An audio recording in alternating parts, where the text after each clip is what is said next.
सभापती महोदय, गडचिरोली तथा राज्यामध्ये पेसा अंतर्गत जी गावं आहेत त्या पेसा अंतर्गत गावामध्ये जिल्हा परिषदमध्ये शिक्षकांची मोठ्या प्रमाणामध्ये पदं रिक्त होती। त्यामुळे 2024ला शासन निर्णय घेतला आणि 2022ला TET उत्तीर्ण असलेल्या विद्यार्थ्यांना पेसा अंतर्गत त्या ठिकाणी नोकरी दिलेली आहेत।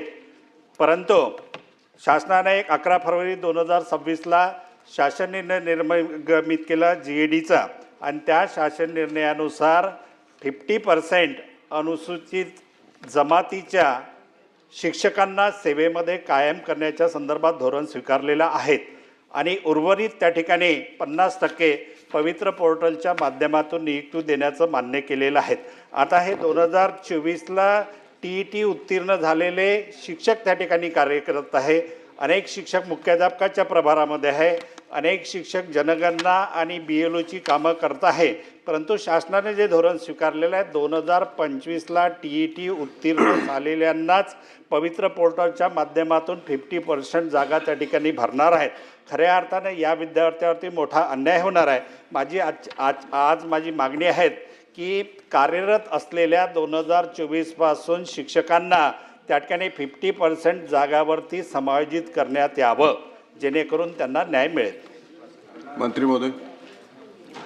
सभापती महोदय, पेसा क्षेत्रातील आरक्षण बाबतचं प्रकरण हे सुप्रीम कोर्टामध्ये प्रलंबित होतं। त्याच्यामुळे 2024 साली एक आपण निर्णय घेतला आणि त्या वर्षाकरता कॉन्ट्रॅक्च्युअल बेसिसवर आपण त्या ठिकाणी नियुक्त्या केल्या। त्या नियुक्त्या झाल्यानंतर सुप्रीम कोर्टानं पुन्हा एक अंतरिम आदेश दिला। त्याच्या म्हटलं की तुम्ही त्या ठिकाणी नियुक्त्या करू शकता।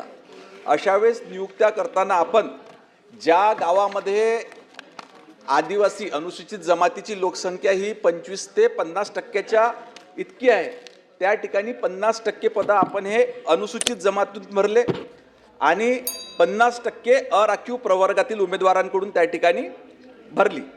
ज्या ठिकाणी अनुसूचित जमातीची ज्या गावामध्ये लोकसंख्या ही 25%पेक्षा कमी आहे, त्या ठिकाणी प्रत्येकी 25% अनुसूचित जमातील प्रवर्गातील उमेदवारांना व उर्वरित आरक्षित प्रवर्गातील उमेदवारांमधून घेतले आणि 50% पदं हे अराखीव पदामधून त्या ठिकाणी घेतलेले आहे।